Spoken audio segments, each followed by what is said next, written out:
चलिए देखते हैं इस वीडियो में चांद का फॉर्मेशन कैसे हुआ था। 4.5 अरब साल पहले हमारा सौरमंडल बहुत अलग था। इस समय केओटिक और वायोलेंट था। प्लेनेट तब बन रहे थे, वो एक दूसरे के साथ टकरा रहे थे। एक घूमता हुआ गैस और डस्ट का डिस्क इमेजिन करो। ये डार्क और अनफॉरगिविंग था। एस्ट्रॉयड और कॉमेट हर समय कोलाइड कर रहे थे। इस केओस में एक नया प्लेनेट बन रहा था। यही प्लेनेट एक दिन हमारा घर बनेगा। हम इसे अर्थ कहते हैं। शुरुआती अर्थ पिघले हुए रॉक से बना हुआ एक आग का गोला था। ये एक ऐसा समय था जब पृथ्वी की सरफेस पूरी तरह से लावा और गर्म चट्टानों से ढकी हुई थी। हर तरफ आग और धधकती ज्वालामुखी थी।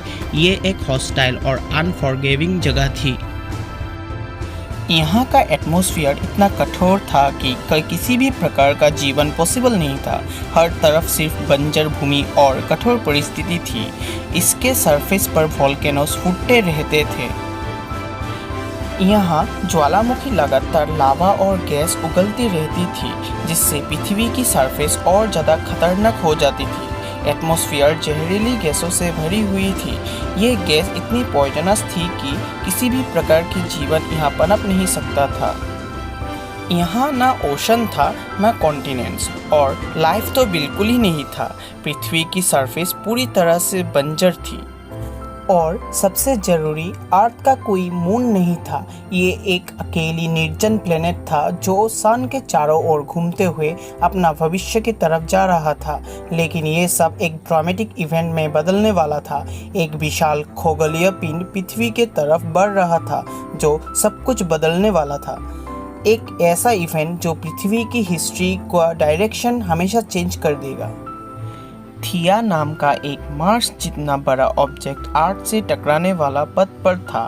थिया एक प्रोटोप्लेनेट था जो अर्ली सोलर सिस्टम में बन ही रहा था, जिसका रास्ता अर्थ के ऑर्बिट से क्रॉस हुआ और एक भयानक टक्कर हुई। इस इम्पैक्ट में थिया वेपोराइज हुआ और अर्थ से पिघला हुआ रॉक को स्पेस में फेंक दिया।